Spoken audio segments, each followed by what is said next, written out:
Hello बच्चों, कैसे हो आप? मैं आशा करती हूँ कि आप सभी अच्छे होंगे। बच्चों, हमारा संस्कृत में संधि टॉपिक चल रहा है और संधि में हमारे जो प्रकार हैं संधि के, वो तीन प्रकार हैं: स्वर संधि, व्यंजन संधि और विसर्ग संधि।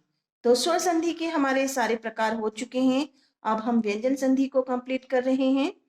तो व्यंजन संधि में हमारे जो दो भेद हैं, सचत्व संधि, सटत्व संधि, ये दोनों भी हमने कर लिए हैं। आज हमारी जो तीसरा प्रकार है जसत्व संधि, तो हम आज बच्चों क्या पढ़ेंगे? जसत्व संधि। तो अपनी नोटबुक और पेन लेकर बैठे सभी बच्चे, और जो चीजें मैं आपको बता रही हूँ उसे नोट करते जाइए। तो बच्चों, हमारी जो सबसे फर्स्ट है जसत्व संधि, मान लीजिए इसका सूत्र क्या है? झल्लाम जसो अंते। तो झल्लाम जसो अंते का मीनिंग क्या है बच्चों? देखिए, जसत्व संधि जो सूत्र है इसका, झल्लाम जसो अंते, अर्थात सूत्र के अनुसार जो झल प्रत्याहार है बच्चों। कौन से प्रत्याहार? झल प्रत्याहार। तो झल प्रत्याहार के अंतर्गत कौन कौन से वर्ण आते हैं, नोट करेंगे सभी बच्चे। वर्गों के प्रथम चार वर्ण, वर्गों के प्रथम चार वर्ण कौन कौन से वर्ग बच्चों? के, चे, टे, ते, पे, ठीक है, तथा शेषलजम, से षटकोण, से शब्दी और है हल, जो ये हमारे ऊष्म व्यंजन हैं। तो ये हमारे टोटल हुए बच्चों 24 वर्ण। के बाद स्वर या व्यंजन आने पर जस प्रत्याहार अर्थात वर्गों का तीसरा वर्ण हो जाता है। तो बच्चों, आपको ये सूत्र का अर्थ अच्छे से क्लियर करने के लिए आप ध्यान से देखिए बच्चों। जो झल प्रत्याहार है उसमें कौन कौन से हमारे वर्ण आते हैं? देखें, मैंने आपको महेश्वर सूत्र वाली वीडियो पीछे डाली हुई है, आप उसे ध्यान से देखेंगे। जो हमारे 14 महेश्वर सूत्र हैं उनसे ही हमारे प्रत्याहारों का निर्माण हुआ है। तो बच्चों, जो झल प्रत्याहार के अंतर्गत कौन कौन से वर्ण आते हैं जो अभी हमने नोट किए हैं? कौन सा? कै वर्ग। तो कै, खे, गे, घे, ये हमारा है कै वर्ग के। हमने लिए हैं चार वर्ण। जो अनुनासिक होता है अंगा, उसको छोड़ दिया है। अब देखिए, चे, छे,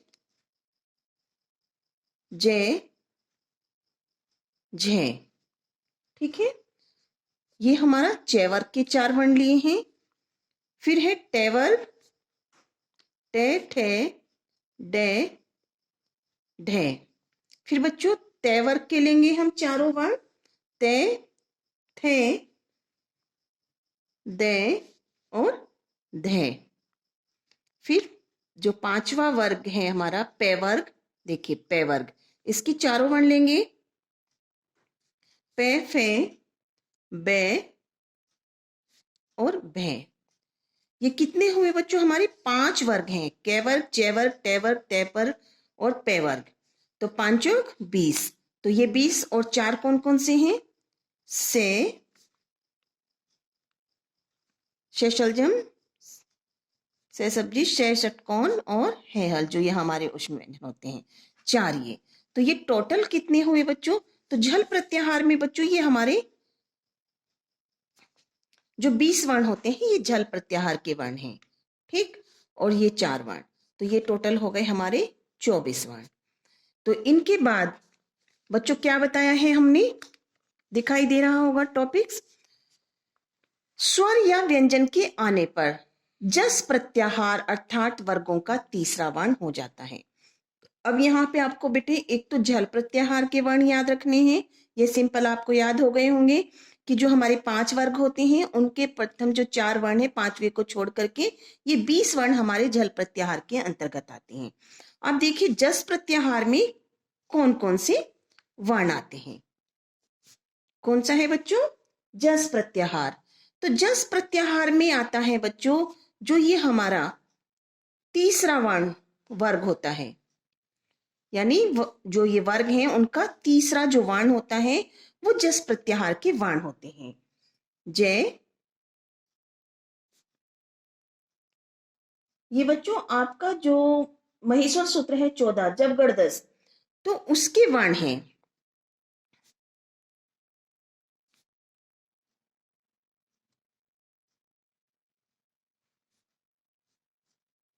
जे, बे, गे, डे और दे।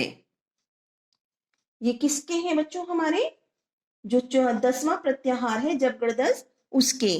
तो आप ये ऐसे याद रख सकते हैं। अगर आपको ऐसे न याद हो तो आप ये ध्यान रखें कि जो हमारे झल प्रत्याहार के 20 वर्ण हैं वो उसका जो तीसरा वर्ण होता है, हमारे जो ये हमारे 5 वर्ग हैं उनका जो तीसरा वर्ण होता है वो जस प्रत्याहार के वर्ण होते हैं उसके अंतर्गत।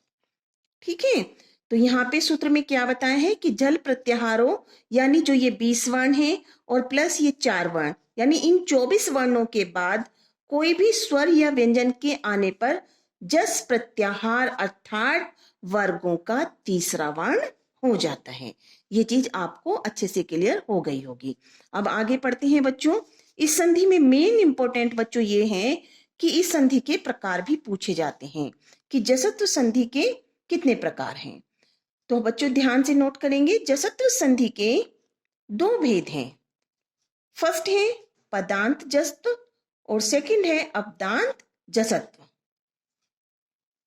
दोनों नोट कर लेंगे बच्चों ध्यान से।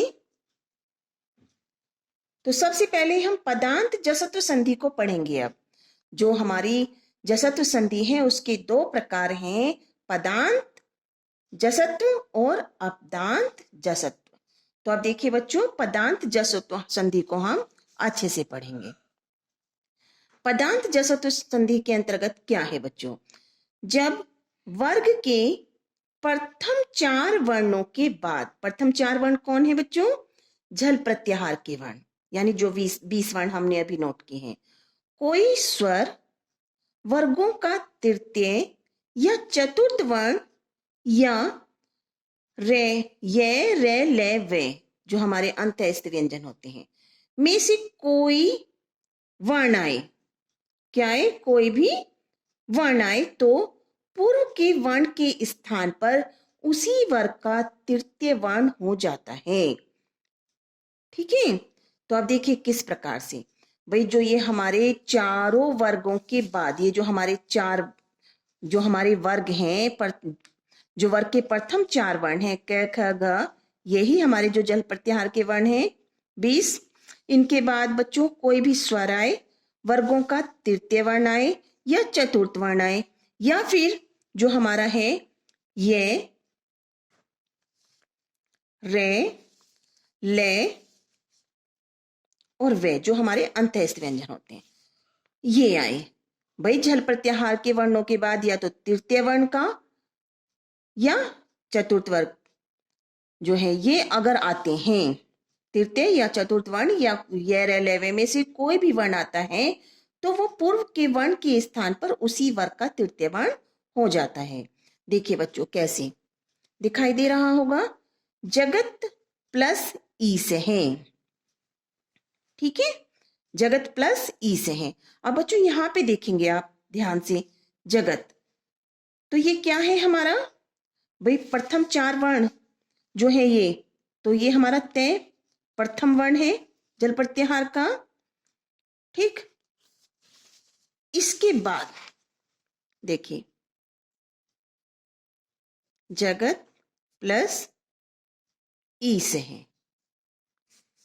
क्या कहा है कि जो ये हमारे झल प्रत्याहार के वर्ण है इनके बाद कोई भी स्वर आए, वर्गों का तृतीय या चतुर्थ वर्ण आए या फिर रे, यह रे, लेवे में से कोई भी वर्ण आता है तो वो अपने ही वर्ग का तीसरा वर्ण हो जाता है।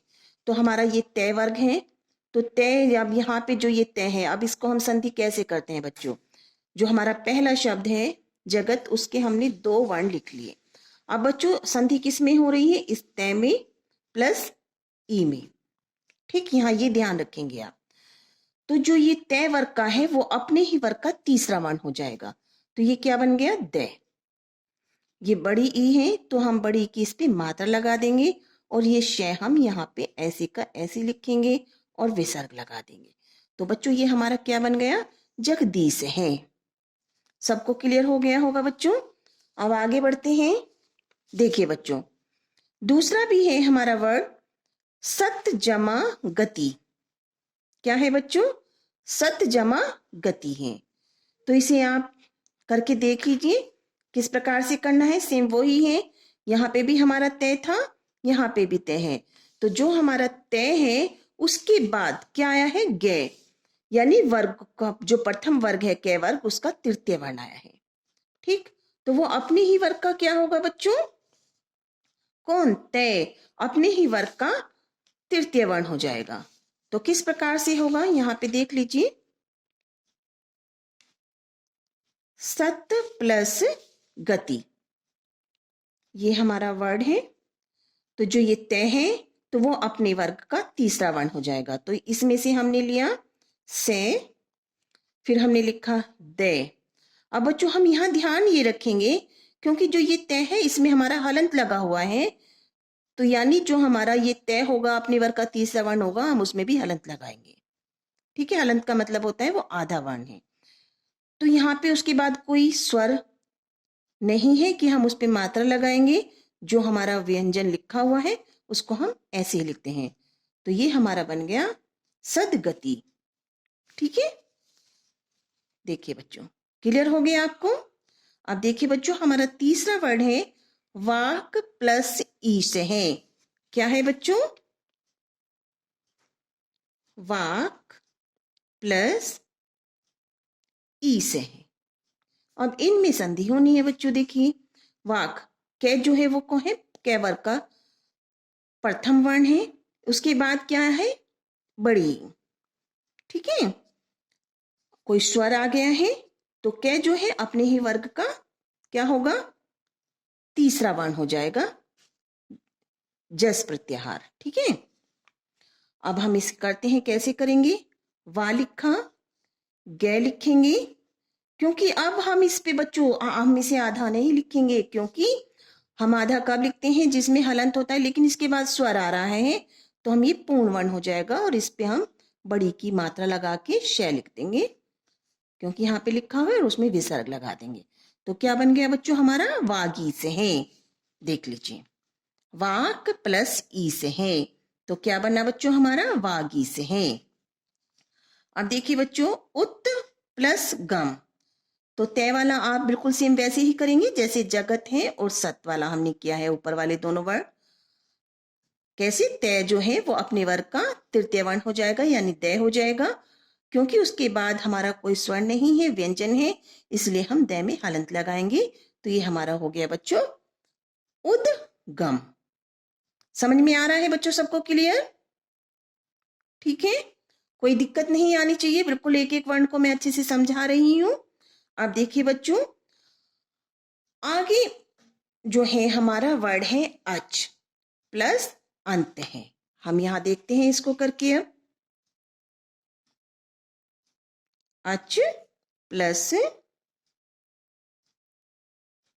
अंत है। देखिए बच्चों, ये है हमारा क्या है? जो है च वर्ग का प्रथम वर्ण है च। ठीक, तो पहले हम जब संधि करेंगे, जो पहला शब्द है उसमें से हमने लिखा ए। अब जो च है, च वर्ग का तीसरा वर्ण क्या है? जे। अब देखिए बच्चों, यहां पे स्वर आ रहा है ए, तो हमारी संधि हो जाएगी च और ए में। और जब ए हमारा च में मिलेगा तो वो पूर्ण वर्ण हो जाएगा, और हमारा क्या होना है बच्चों? च वर्ग का तीसरा वर्ण। ठीक है, तो यहाँ पे हमारा क्या होगा? जय। और आधा ने हमने दूसरे वाले शब्द से लिखा और तय लिखा, तो क्या बन गया बच्चों? अजंत है। ठीक है, सबको बहुत अच्छे से समझ में आ रही होगी। अच प्लस अंत है, अजंत है। अब देखेंगे हम आगे क्या है बच्चों। ये हो गया हमारा अच प्लस अंत है, अजंत है। फिर है बच्चों हमारा वाक प्लस दानम। देखिए बच्चों, संधि में कुछ नहीं होता है, बस हमें थोड़ा सा ध्यान रखना होता है, हमें उसको समझ लेना चाहिए, और जब हमारी समझ में आ जाती है तो हमारी संधि बिल्कुल क्लियर हो जाती है। वाक जमा दानम। अब देखिए बच्चों, कै। ठीक, कै क्या है हमारा? जो प्रथम वर्ग है कै वर्ग, उसका प्रथम वर्ण है। तो पहले शब्द से बच्चों हमने लिखा वा। अब जो ये कै है, इसके बाद क्या आ रहा है? व्यंजन आ रहा है दे। तो ये कै अपने वर्ग का तृतीय वर्ण हो जाएगा, लेकिन कितना? हाफ, आधा। ठीक। अब ये दूसरा शब्द जो है हमारा, उसको हम सेम वैसे लिख देंगे। तो हमारा शब्द क्या बना बच्चों? वाग्दानम। देखिए, वाग्दानम। बिल्कुल क्लियर हो गया बच्चों आपको? अब बच्चों आपको समझ में आ गई होगी कि जसत्व संधि हमें किस प्रकार से करनी है। जसत्व संधि का जो सूत्र है उसे बहुत अच्छे से याद करना है आपको। और जब आप जसत्व संधि का ये सूत्र याद कर लेंगे तो आपको बिल्कुल क्लियर हो जाएगा कि इसका सूत्र है झल्लाम जशो अंते, अर्थात हमें झल प्रत्याहार याद रखने हैं। और झल प्रत्याहार हमारे कौन से हैं? जो हमारे 5 वर्ग होते हैं उनके जो प्रथम 4 वर्ण होते हैं वो झल प्रत्याहार के अंतर्गत आते हैं। तो हमारी जो संधि है कौन सी? जसत्व संधि, वो पूर्ण रूप से झल प्रत्याहार और जस प्रत्याहार पे निर्भर करती है। ठीक है, तो ये दोनों चीजें आप अच्छे से नोट कर लेंगे और आप इस संधि को जो भी आपके पास में वर्ड्स हैं उनको करके देखेंगे और आपके जो शब्द क्लियर हो जाते हैं, बहुत अच्छी बात है। तो आपको अच्छे से समझ में आ गई होगी मेरे द्वारा समझाई होगी संधि। अगर कोई शब्द आपको कठिन लगता है तो आप प्लीज कमेंट बॉक्स में उसको लिखकर मुझे सेंड करें, तो मैं उसको आपको एक्सप्लेन कर दूंगी।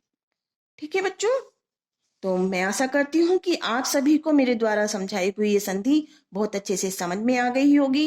अगर आपको बहुत अच्छे से समझ में आ गई है और आप चाहते हैं कि मैं आपको इसी प्रकार से सरल तरीके से संधि को समझाती रहूं, तो प्लीज आप मेरे चैनल को सब्सक्राइब करें, लाइक करें और मुझे कमेंट करके जरूर रेस्पॉन्स दें, ताकि मुझे मोटिवेशन मिले और मैं आपको अच्छी वीडियो बना करके आसानी से जो कठिन टॉपिक्स आपको लगते हैं वो आपके क्लियर करा दूं। थैंक यू बच्चों।